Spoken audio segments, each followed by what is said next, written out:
Hello and welcome to all of you students. This is session number 5. In the last 4 sessions, I have worked out certain problems based on calculation of assessable value different in the different situations. So, ಬೇರೆ ಬೇರೆ ಒಂದು adjustments ಮುಖಾಂತರ ನಾವು ಯಾವ ತರ ನಾವು assessable value ಅನ್ನು calculate ಮಾಡಬೇಕು ಅನ್ನೋದನ್ನ ಡಿಸ್ಕಸ್ ಮಾಡಿದ್ದೀವಿ. ಸೊ ಈ ಒಂದು ಸೆಷನ್ಗೆ ತಮ್ಮೆಲ್ಲರಿಗೂ ನಾನು ಸ್ವಾಗತ ಕೊಡ್ತಾ ಇದ್ದೀನಿ. ಸೆಷನ್ ಸ್ಟಾರ್ಟ್ ಮಾಡೋಣ. ಅದಕ್ಕಿಂತ ಮುಂಚೆ ಒಂದು ಪ್ರಾಬ್ಲಮ್ ಇದೆ. ಆ ಪ್ರಾಬ್ಲಮ್ಗೆ ನಾನು ಪ್ರಾಬ್ಲಮ್ ಎಕ್ಸ್ಪ್ಲೈನ್ ಮಾಡಿಬಿಟ್ಟು ನಿಮಗೆ ವರ್ಕೌಟ್ ಮಾಡ್ತೀನಿ. So from the following information or data you are required to compute the customs duty payable by Sukhbir. So this is an information we have been asked to calculate the assessable value. Sorry, customs duty ಕಟ್ಟಿದೆ ನಾವು customs duty ಬೇರೆ videos ಅಲ್ಲಿ ನಾನು ನಿಮಗೆ workout ಮಾಡಿಸ್ತೀನಿ. ಸದ್ಯಕ್ಕೆ ನಾವು assessment value calculate ಮಾಡೋದು ಕಂಡುಹಿಡಿಕೊಳ್ಳೋಣ. Okay, one by one. FOB value of textile machine 1000 euro. ಅವನೇನ್ ಮಾಡ್ತಾ ಇದ್ದಾನೆ, ಸುಖ್ಬೀರ್ ಅಂತ ಒಂದು company. He is purchasing certain goods. I mean machine he is purchasing from a foreign country. ಎಷ್ಟಾಗಿದೆ FOB ವ್ಯಾಲ್ಯೂ ಡೈರೆಕ್ಟ್ಲಿ ಅವನು ಕೊಟ್ಬಿಟ್ಟಿದ್ದಾನೆ, 1 lakh euro ಅಂತ ಹೇಳ್ತಾ ಇದ್ದಾನೆ. Then you take as it is 1 lakh euro. ಆಮೇಲೆ ಏರ್ ಫ್ರೈಟ್ ಅಂತ ಹೇಳ್ತಾ ಇದ್ದಾನೆ. Air freight ಅಂತ ಹೇಳ್ಬಿಟ್ಟಿದ್ದಾನೆ. ಏರ್ ಫ್ರೈಟ್ ಯಾವಾಗ ಕೊಡ್ತಾನೆ ಅವಾಗ ನಾವೇನ್ ಮಾಡ್ಕೊಳ್ಬೇಕು, actual amount of freight which is mentioned in the problem are 20% of FOB.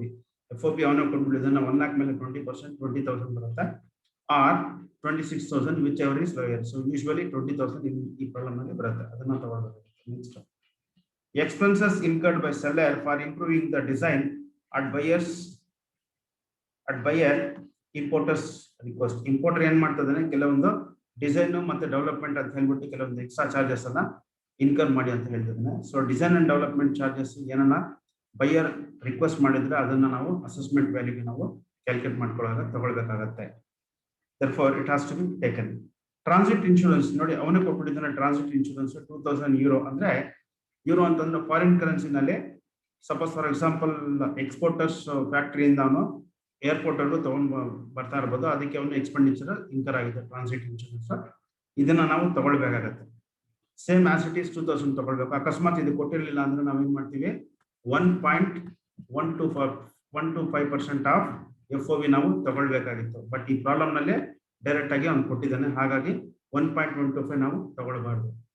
Exchange rate declared 1 euro is equal to 70. ಇಲ್ಲಿ ರಿಸರ್ವ್ ಬ್ಯಾಂಕ್ ಆಫ್ ಇಂಡಿಯಾ ಹೇಳಿಲ್ಲ, ಮತ್ತೆ ಆಮೇಲೆ rate of exchange declared by central board of excise and customs ಅಂತಾನು ಹೇಳಿಲ್ಲ. ಏನು ಹೇಳಿಲ್ಲ ಅಂತಂದ್ರೆ, it is assumed that it is been declared by our appropriate authority, Central Board of Excise and Customs. Okay, so straight away I'll be moving on to this problem now. Problem workout ಮಾಡನ ಇವಾಗ. Solution, it's very important for your part B questions for 6 marks. So I have written solution ಮಾಡನ ಇಲ್ಲಿ computation of assessable value.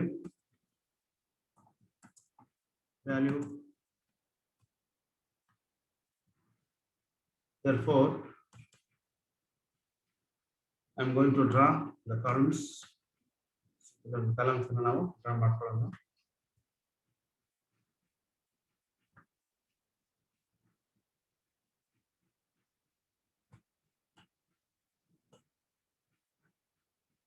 Practice ಮಾಡ್ತಾ ಇದ್ರೆ ನಿಮಗೆ easy ಆಗುತ್ತೆ, workout ಆಗುತ್ತೆ. I insist everyone to practice at least for half an hour. It's a highly scoring subject. ಇದು ತುಂಬಾ ಒಳ್ಳೆ subject. I want you people to practice a lot. Practice ಮಾಡಿದ್ರೆ ನಿಮ್ಗೆ ಒಳ್ಳೆ ಮಾರ್ಕ್ಸ್ ಸಿಗುತ್ತೆ. ಹಾಗಾಗಿ practice really will give you a lot of things. Okay, fine. So I have drawn the format here. So I am going to write it as 3 important columns: particulars, and then value in foreign currency ಅಥವಾ euro ಅಂತಾನೆ ನೀವು mention ಮಾಡ್ಕೊಳ್ಬಹುದು. Euro foreign currency ಅಂದ್ರೆ euro ಅಂತಾನೆ ನೀವು mention ಮಾಡ್ಕೊಳ್ಬಹುದು. Dollar ಇದ್ರೆ value ಇನ್ dollars ಅಂತಾನೆ ನೀವು ಮಾಡ್ಕೊಳ್ಬಹುದು. So what ever is given. Next, value in Indian rupees, value in INR ಅಂತ ನಾನು ಶಾರ್ಟ್ ಫಾರ್ಮ್ ಮಾಡ್ತೀನಿ. Therefore we have drawn this format and then moving on to this problem. Next, ನೋಡಿ ಅವನು ಕೊಟ್ಬಿಟ್ಟಿದ್ದಾನೆ direct ಆಗಿ FOB value ಕೊಟ್ಟಿದ್ದಾನೆ, you take as it is. FOB value of the textile machine 1 lakh euro. FOB value of textile machine. So he has given very clearly. Then I am taking as it is 1 lakh. 1 lakh now ತಗೊಳ್ಬೇಕಿಲ್ಲಿ. So the next one, additions ಕೊಟ್ಟಿದ್ದಾನೆ. Additions should be considered. Additions ಅಲ್ಲಿ ನಾವು ಏನೇನು ತಗೋಬೇಕಂತ ನಾನು ನಿಮಗೆ ಹೇಳ್ತೀನಿ one by one. Problem look at this, air freight ಕೊಟ್ಟಿದ್ದಾನೆ. So air freight ನಾನು ಹಿಂದಿನ ಕ್ಲಾಸ್ ಅಲ್ಲಿ ಕೂಡ ಹೇಳಿದ್ದೆ, when air freight is given you have to be very careful.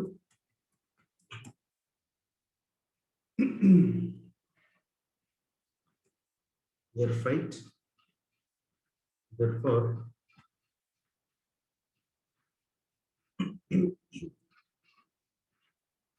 air freight ಕೊಟ್ಟಾಗ 20% of FOB ಮತ್ತೆ actual amount of freight. So ಅದರಲ್ಲಿ ಯಾವ್ದು ಕಡಿಮೆ ಇದೆ ನಾವು ತಗೊಳ್ಬೇಕು. ಇಲ್ಲಿ ಬ್ರಾಕೆಟ್ ಅನ್ನು ಹಾಕ್ಬಿಡ್ತೀನಿ, whichever is lower ಅಂತ ಇಲ್ಲಿ ಹಾಕ್ತೇನೆ, WEL, whichever is lower. So ಹಿಂದಿನ ಕ್ಲಾಸ್ ಅಲ್ಲಿ ಮಾಡಿದ್ದೆ ನಾನು, same exactly in the same manner. So you are required to calculate by calculating the accessible value. Okay, air freight ಇದರಲ್ಲಿ ಫಸ್ಟ್ A ಅಂತ ನಾನು ಹಾಕ್ತೀನಿ ಇಲ್ಲಿ, small letter A. First actual, sorry, 20% of FOB ಅಂತ ಹಾಕೊಂತೀನಿ. First 20% of FOB, 20% of FOB ಇಲ್ಲಿ directly you take here 1 lakh into 20%. So ನಾವು ತಗೊಂಡ್ರೆ directly you can calculate as 20,000 ಬರುತ್ತೆ ನಮಗೆ. So ಇದು ನಾನು ಬೇಕಂದ್ರೆ ಓಕೆ, ಆಮೇಲೆ next actual amount of right ಎಷ್ಟು ಕೊಡೋದು ನಾನು ತಗೊಳ್ಬೇಕಾಗತ್ತೆ. OR ಬಿ ಅಂತ ಹೇಳ್ತೇನೆ. ಸೊ ಕಂಪ್ಯಾರಿಸನ್ ಮಾಡೋದಕ್ಕೋಸ್ಕರ ನಾನು ಈ ತರ ನಮಗೆ ಹೇಳ್ತಾರೆ, ಅದು ಆಕ್ಚುಯಲ್ ಫ್ರೈಟ್ ಎಷ್ಟು ಕೊಟ್ಟಿದ್ದಾನೆ.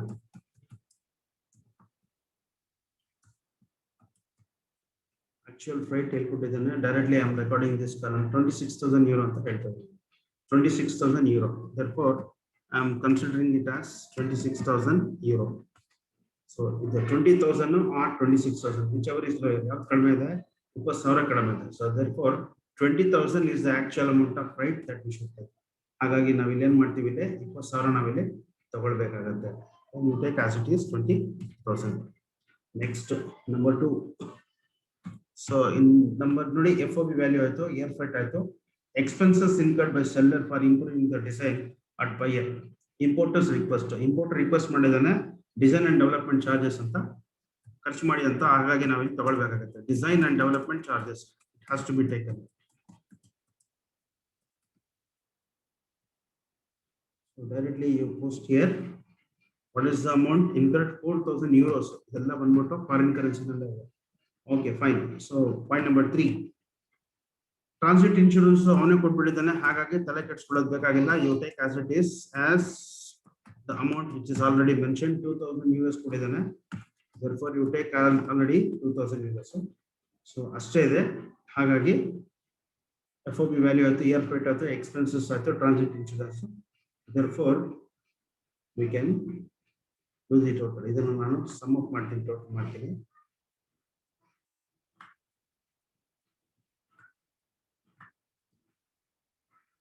So 20.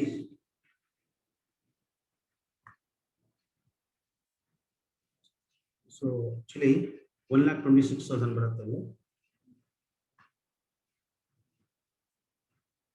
120, 124, 1,26,000 is the answer.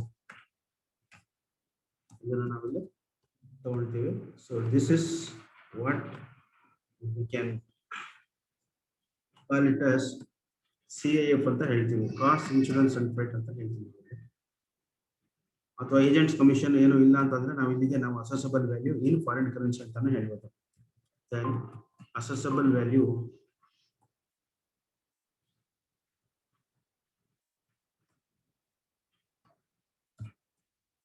it is termed as accessible value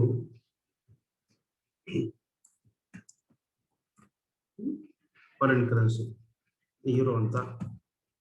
Okay, so what I'm going to do, we will take this color to this particular column. So assessable value ಅಂತ ಹೇಳಿದೆ. So therefore ನಾವೇನ್ ಮಾಡ್ತೀವಿ, value in Indian ಕರೆನ್ಸಿನಲ್ಲಿ convert ಮಾಡ್ತೀವಿ. So ಅದಕ್ಕೆ ನಾನು ನಿಮಗೆ ಮುಂಚೆನೇ ಹೇಳಿದ್ದೆ, ಇಟ್ಸ್ ಕನ್ವರ್ಟ್ ಮಾಡ್ಬೇಕಂತಂದ್ರೆ assessable value in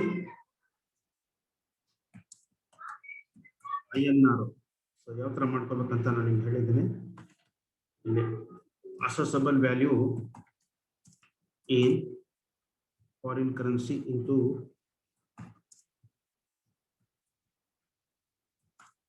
multiplied by exchange rate declared by exchange rate declared. So ಹಾಗಾಗಿ ಅವನು ಮೊದಲೇ ನಮ್ಗೆ ಹೇಳಿದಾನೆ ಒಂದೇ ಎಕ್ಸ್ಚೇಂಜ್ ರೇಟ್ ಇರೋದು. ಹಾಗಾಗಿ we need not worry about this. You take as it is. ಆಮೇಲೆ ಮಲ್ಟಿಪ್ಲೈ ಮಾಡಿದ್ರೆ ನಮಗೆ ಅಮೌಂಟ್ ಬರುತ್ತೆ. therefore 1,26,000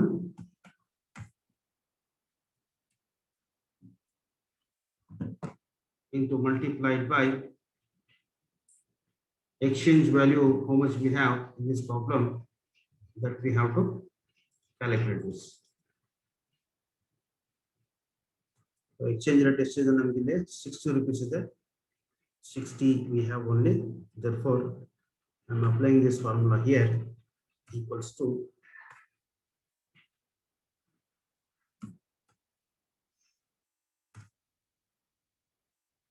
so we found that 1,26,000 into 60 value, so 75,60,000 ಬರುತ್ತೆ ನಮಗೆ.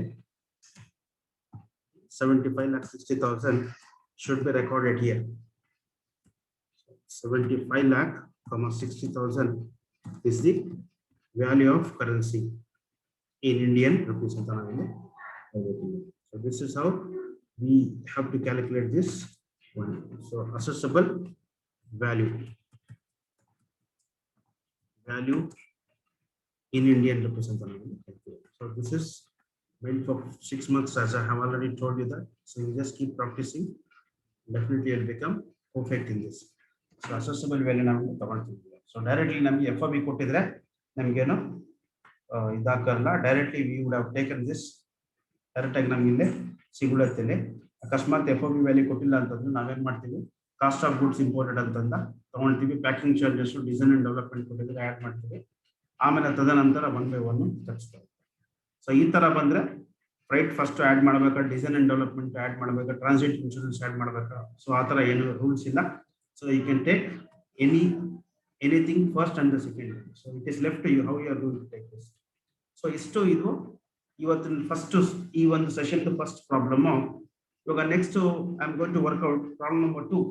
ಸೆಕೆಂಡ್ ಪ್ರಾಬ್ಲಮ್ ಅನ್ನು ನಾನು ಡಿಸ್ಕಸ್ ಮಾಡೋಣ, ಇಲ್ಲಿ ವರ್ಕೌಟ್ ಮಾಡ್ತೀನಿ ಇಲ್ಲಿ. Okay fine, problem number 2 discuss ಮಾಡ್ತೀನಿ. So problem number 2 is also very much similar to this problem, which we have worked out in the last 2 video sessions.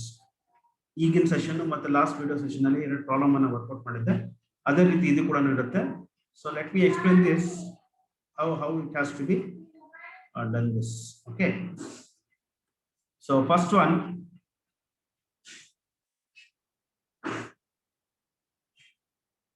Mr. A imports by air ಅಂತ ನೋಡಿ, ಅವನೇ ಕೊಟ್ಬಿಟ್ಟಿದ್ದಾನೆ by air ಅಂತ ಹೇಳಿದ್ದಾನೆ. If any goods are imported by air, then you have to assume that while calculating freight, you should take actual amount of freight at 20% of FOB. 20% of FOB or actual amount of freight ಎರಡಕ್ಕೂ compare ಮಾಡಿ ಯಾವ್ದು ಕಡಿಮೆ ಇರುತ್ತೆ ಅದನ್ನ ನಾವಿಲ್ಲಿ ಪರಿಗಣಿಸಬೇಕಾಗುತ್ತೆ. So ಹಿಂದಿನ classes ಅಲ್ಲಿ ನಾನು ನಿಮಗೆ ಹೇಳಿದ್ದೀನಿ. From USA, a gear cutting machine compulsorily with accessories and spares. Accessories ಮತ್ತೆ ಸ್ಪೇರ್ಸ್ ಅದ್ರ ಜೊತೆಗೆ ಅವ್ರು ಏನ್ ಮಾಡಿದಾನೆ, ಇಂಪೋರ್ಟ್ ಮಾಡಿದಾನೆ ಅಂತ ಹೇಳ್ತಿದ್ದಾನೆ. Okay fine. So FOB value he has very clearly given that FOB value is $20,000. ನೋಡಿ ಅವನೇ ಕೊಟ್ಬಿಟ್ಟಿದ್ದಾನೆ. He has directly he has specified $20,000 he has already given. Therefore we are going to take as it is $20,000 FOB dollars ಅಂತ ನಾವಿಲ್ಲಿ ತಗೊಂಡ್ತೀವಿ. Fine. Other relevant information is as follows. Next, let me go through each and every one. ನೋಡಿ, at the buyer's request, the importer US has imported $1,000 have been incurred for improving the distance etc of machine, but it is not reflected in the invoice. Invoice ಅಲ್ಲಿ mention ಆಗಿಲ್ಲ ಅಂತ ಹೇಳ್ತಾ ಇದ್ದಾನೆ. But 1000 rupees incurred ಆಗಿದೆ ಅಂತ ಹೇಳಿದ್ದಾನೆ. So ನಾನು ಮೊದಲೇ ಹೇಳಿದ್ದೀನಿ ನಿಮಗೆ any expenditure incurred outside India. So exporting ಕಂಟ್ರಿನಲ್ಲಿ, ನಾಟ್ ಇಂಪೋರ್ಟಿಂಗ್ ಕಂಟ್ರಿ, ಎಕ್ಸ್ಪೋರ್ಟಿಂಗ್ ಕಂಟ್ರಿನಲ್ಲಿ ಯಾವುದೇ ಒಂದು ಎಕ್ಸ್ಪೆಂಡಿಚರ್ ಇನ್ಕರ್ ಆಗಿದ್ರೆ ಅದನ್ನ ನಾವೇನ್ ಮಾಡ್ತೀವಿ, ಕನ್ಸಿಡರ್ ಮಾಡ್ಬೇಕಾಗತ್ತೆ. ನೆಕ್ಸ್ಟ್ ಫ್ರೈಟ್ ಅವನ ಕೊಟ್ಬಿಟ್ಟಿದ್ದಾನೆ 6000. ನೋಡಿ ಫ್ರೈಟ್ ಅಂತಂದ್ರೆ ಅವನೇನು ಹೇಳಿಲ್ಲ, ಮೊದಲೇ ಹೇಳ್ಬಿಟ್ಟಿದ್ದಾನೆ ಏರ್ ಫ್ರೈಟ್ ಅಂತ ಹೇಳಿದ್ದಾನೆ. ಹಾಗಾಗಿ 20% of FOB or actual amount of transportation. Out of this two whichever is least should be ತಗೊಳ್ಬೇಕಾಗುತ್ತೆ. 20% of FOB or actual amount 6000. ಅದ್ರಲ್ಲಿ ಕಡಿಮೆ ಯಾವ್ದಿರುತ್ತೆ ಅದನ್ನು ನಾವಿಲ್ಲಿ ತಗೊಳ್ಬೇಕಾಗುತ್ತೆ. Next goods are insured but premium is not shown in the invoice. ನೋಡಿ ಇದು important. ಇದು ಗೂಡ್ಸ್ ಇನ್ಶೂರ್ ಆಗಿದೆ ಅಂತೆ, ಗೂಡ್ಸ್ ಇನ್ಶೂರೆನ್ಸ್ ಆಗಿದೆ ಅಂತ, ಬಟ್ ಮೆನ್ಷನ್ ಮಾಡಿಲ್ಲ ಅಂತೆ. ಅವ್ನು ಮೆನ್ಷನ್ ಮಾಡಿಲ್ಲ ಅಂತಂದ್ರೆ ನಾವೇನ್ ಮಾಡ್ತೀವಿ ಇಲ್ಲಿ, we are going to take 1.125% of FOB. Insurance ಯಾವಾಗ ಅವ್ನು ಮೆನ್ಷನ್ ಮಾಡಲ್ಲ ಅವಾಗ ನಾವೇನ್ ಮಾಡ್ತೀವಿ, 1.125% ಆಫ್ FOB ಮೇಲೆ ಏನ್ ಮಾಡ್ತೀವಿ, 1.125% ಅನ್ನ ನಾವು ಕಂಪಲ್ಸರಿ ನಾವು ತಗೊಳ್ಬೇಕಾಗತ್ತೆ. ಯಾವಾಗ ಇನ್ಶೂರೆನ್ಸ್ ಮೆನ್ಷನ್ ಮಾಡಲ್ಲ ಅವಾಗ. Next commission pay to local agent in India. ತಗೋಬೇಕಾಗತ್ತೆ. ಸೊ ಮೆಷಿನ್ ಇಂಪೋರ್ಟ್ ಮಾಡಿಸ್ಕೊಂತ ಇದ್ದಾನೆ, ಅದಕ್ಕೆ ಒಂದು ಇಂಡಿಯನ್ ನಲ್ಲಿ ಒಂದು ಡೀಲರ್ ಇದ್ದಾನಂತೆ, ಆ ಡೀಲರ್ ಮುಖಾಂತರ ಅವನು ಡೀಲ್ ಮಾಡಿದ್ದಾನೆ. ಹಾಗಾಗಿ ಅವನಿಗೆ ಇಂಡಿಯನ್ ನಲ್ಲಿ ಸೊ ಕರೆನ್ಸಿ ಕೊಡ್ತಾ ಇದ್ದಾನೆ, ಇಂಡಿಯನ್ ಕರೆನ್ಸಿ ಕೊಟ್ಟಿದ್ದಾನೆ. ಇದು ಲಾಸ್ಟ್ ಅಲ್ಲೇ ನಾವು ಆಡ್ ಮಾಡ್ಕೊಳ್ಬಹುದು, ಅಥವಾ ಡಾಲರ್ ಅಲ್ಲಿ ಕನ್ವರ್ಟ್ ಮಾಡ್ಕೊಂಡು ಆಮೇಲೆ ನಾವು ಮಾಡ್ಕೊಳ್ಬಹುದು. ಸೊ ಹಿಂದಿನ ಕ್ಲಾಸ್ ನಾನು ಯಾವ ತರ ಮಾಡಿಸ್ತೀನಿ ಅಂದ್ರೆ ಲಾಸ್ಟ್ ಅಲ್ಲಿ ಆಡ್ ಮಾಡಿದ್ದೀನಿ, ಲಾಸ್ಟ್ ಅಲ್ಲಿ ಆಡ್ ಮಾಡ್ಕೊಳ್ಳಿ. Freight and insurance from airport to factory. This is very important. ನೋಡಿ freight and insurance from airport to factory. ನೋಡಿ ಇಂಡಿಯನ್ ರುಪೀಸ್ ಅಲ್ಲಿ ಕೊಟ್ಟಿದ್ದಾನೆ. ನಾನು ಹಿಂಗೆ ಏನ್ ಹೇಳಿದ್ದೆ, ಎನಿ ಎಕ್ಸ್ಪೆಂಡಿಚರ್ ಇನ್ಕರ್ಡ್ ಇನ್ ಇಂಡಿಯಾನಲ್ಲಿ ಅಥವಾ ಒಂದು ಇಂಪೋರ್ಟಿಂಗ್ ಕಂಟ್ರಿನಲ್ಲಿ ಯಾವುದೇ ಎಕ್ಸ್ಪೆಂಡಿಚರ್ ಆಗಿದ್ರೆ ಅಂತ ಎಕ್ಸ್ಪೆಂಡಿಚರ್ ನಾವು ತಗೊಳ್ಬಾರ್ದು. ಎಕ್ಸಾಂಪಲ್ ನೋಡಿ, ಇಲ್ಲಿ ಫ್ರೈಟ್ ಮತ್ತೆ ಇನ್ಶೂರೆನ್ಸ್ ಇಂಡಿಯನ್ ಏರ್ಪೋರ್ಟ್ ಗೆ ಬಂದು ಇಳಿದಿದೆ ಅಂತ ಗುಡ್ಸ್, ಅಲ್ಲಿಂದ ಒಂದು ಫ್ಯಾಕ್ಟ್ರಿಗೆ ತಗೊಂಡೋಗ್ಬೇಕು. ಸೊ ಅಲ್ಲಿಗೆ ಎಷ್ಟಾಗಿದೆ ಎಕ್ಸ್ಪೆಂಡಿಚರ್, 4,500 ರೂಪಾಯಿ ಎಕ್ಸ್ಪೆಂಡಿಚರ್ ಇನ್ಕರ್ ಆಗಿದೆ. ಹಾಗಾಗಿ ಇದನ್ನ ನಾವು ತಗೊಳ್ಬಾರ್ದು. So 1, 2, 3 items should be considered. So what is the amount of this one? 1.125% should be considered for insurance. Exchange rate we have to take at the rate of 45. So ಒಂದೇ ಹೇಳಿದೆ ನಾನು exchange rate. So you take as one specified 145 ತಗೊಳ್ಬೇಕು. Next, so we'll move on to this problem. Workout ಮಾಡೋಣ ಇವಾಗ ನಾವು problems ನಾವಿಲ್ಲಿ. Let us work out this problem. Calculation of assessment value for this problem. Right. So I'm going to start now. Solution. Computation of assessable value. Next, I'm going to draw columns in the program.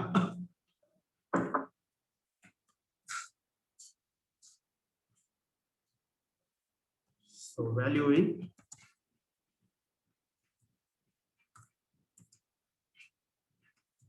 foreign currency,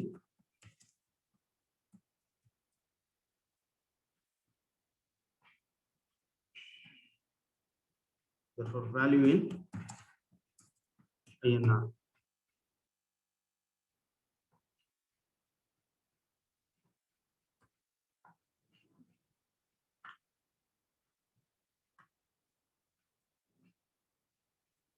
So ಇಷ್ಟು ನಾವು ಇಲ್ಲಿ ತಗೊಳ್ತೀವಿ columns, ಆಮೇಲೆ ನಾವು ಹಾಕೊಳ್ಳೋಣ last ಅಲ್ಲಿ, ತೊಂದರೆ ಇಲ್ಲ. Fine. First FOB value is already given, you take as it is. FOB ಅವನೇ ಕೊಟ್ಟಿದ್ದಾನೆ 20,000 US dollars. It is given in foreign currency, therefore you take as it is $20,000. Next, add. So additions ಏನನ್ನು ಮಾಡಬೇಕು ಅನ್ನೋದನ್ನ ನಾನು ಇಲ್ಲಿ ಹೇಳಿದ್ದೀನಿ, already ನಾನು explain ಮಾಡಿದ್ದೀನಿ. ಅದರ ಪ್ರಕಾರ ಒಂದು 1, 2, 3, 4 ಐಟಮ್ಸ್ ನಾವು ತಗೊಳ್ಬೇಕಾಗತ್ತೆ. ಹಾಗಾಗಿ I am going to start by one by one. Next design and development charges ಅಂತಾನೆ ಬರ್ಕೊಳ್ಳಿ ನೀವು. ಡಿಸೈನ್ ಅಂಡ್ ಡೆವಲಪ್ಮೆಂಟ್ ಚಾರ್ಜಸ್ ಅಥವಾ ಎಕ್ಸ್ಪೆನ್ಸಸ್ ಇನ್ಕರ್ಡ್ ಅಂತ ನೀವು ಬರ್ಕೊಳ್ಬಹುದು. Design and development charges incurred, what is amount? 1000. So $1,000 ಆಗಿದೆ. You take as it is.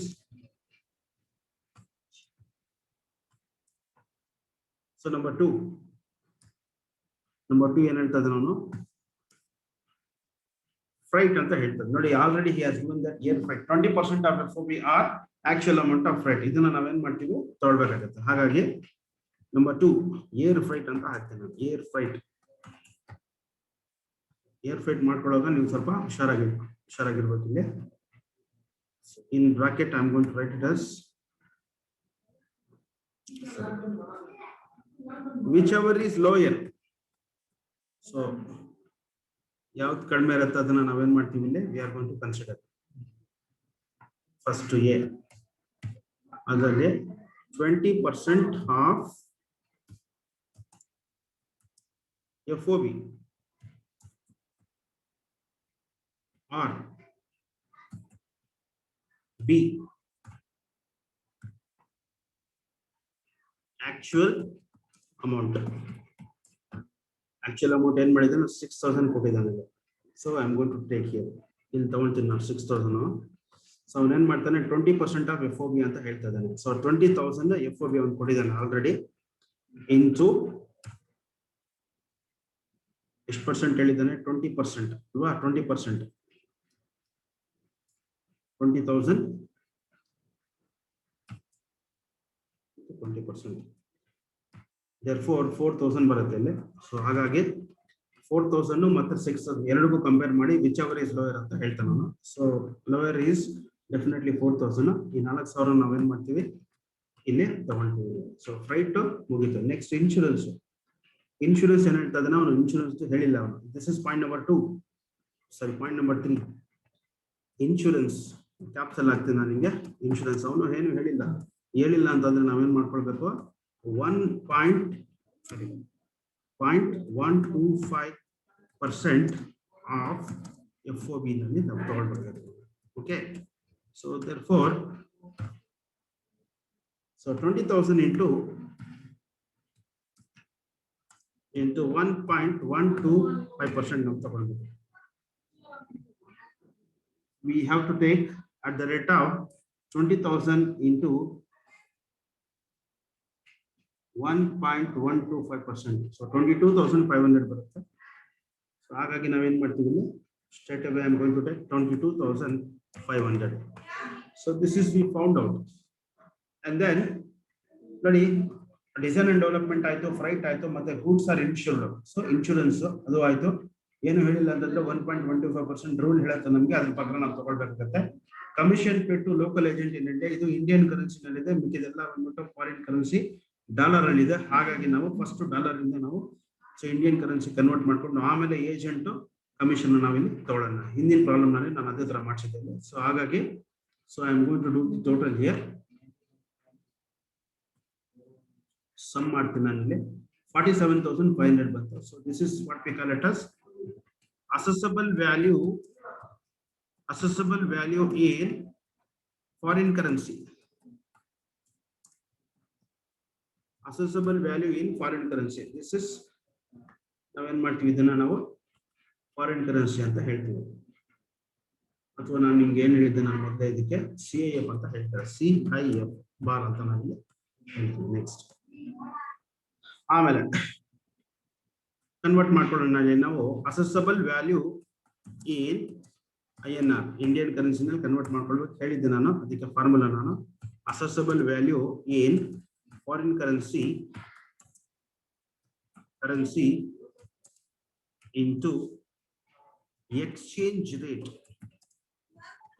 ಒಂದೇ ಕೊಟ್ಟಿದ್ದೇನೆ. ಹಾಗಾಗಿ ಅದನ್ನು ನಾವು ಹಂಗೆ ತಗೊಳ್ಳೋಣ. So what is amount we found 47,500 ನಮಗೆ ಬಂದಿದೆ. ಸೊ ಇಂಟು ಎಷ್ಟಿದೆ ಇಲ್ಲಿ 45 ಇದೆ. 45 rupees ಇಂದ ಮಲ್ಟಿಪ್ಲೈ ಮಾಡಬೇಕಿದೆ. ಸೊ ಹಾಗಾಗಿ ನಾವಿಲ್ಲಿ ತಗೊಳ್ತೀವಿ ಇಲ್ಲಿ equals to this one and then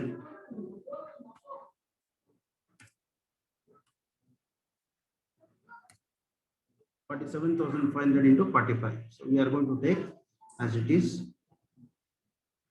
47,500 into 45. So ನಮಗೆ ಎಷ್ಟು ಬರುತ್ತೆ 21,37,500 ಬರುತ್ತೆ.